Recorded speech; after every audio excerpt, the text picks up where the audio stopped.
மத்தேயு சுவிசேஷம் 25ஆம் அதிகாரம் 13வது வசனம். மனுஷகுமாரன் வரும் நாளையாவது, மனுஷகுமார் வரும் நாளையாவது, நாளிகையாவது. நாளிகை எந்த நேரம், எந்த மணி நேரம்? நாளிகைன்னு என்ன தெரியுமா? எந்த மணி நேரம். எங்கள் ஊரில் எத்தனை நாளிகைன்னு தான் சொல்லுவாங்க. அப்போ நாளையாவது நாளிகையாவது நீங்கள் அறியாதிருக்கிறபடியால், நீங்க அறியாத இருக்கிறபடினால் விழித்திருங்கள். விழித்திருங்கள். உங்கள் ஆத்துமாத்தல் விழிப்பா இருக்கணும்.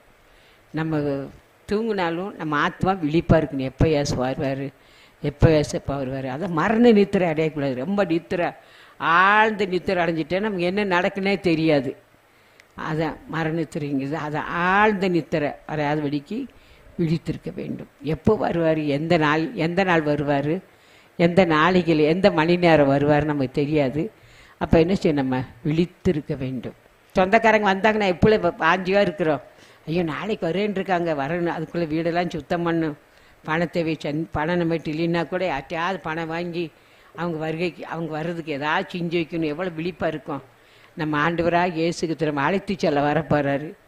அவர் நம்ம அழைத்து பரலோகத்துக்கு கூட்டு போக போகிறாரு. அப்போ நம்ம எவ்வளோ விழிப்பாக இருக்கணும்.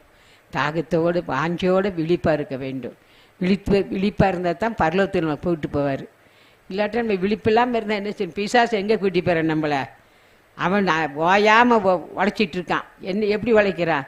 இந்த சனங்களை எப்படியாவது நரகத்துக்கு கூப்பிட்டு போன்னு உழைச்சிட்டு இருக்கான். நம்ம என்ன செய்யணும்? நம்ம கண்கள் மரண நித்திரை அடையாவடிக்கு நம்ம கண்கள் தெளிவாக இருக்குன்னு சொல்லி நம்ம ஒவ்வொரு நாளும் கேட்டு பரலோகத்துக்கு போகிறதுக்காக நம்ம விழிப்பாக இருக்க வேண்டும். அல்லேலூயா, அல்லேலூயா.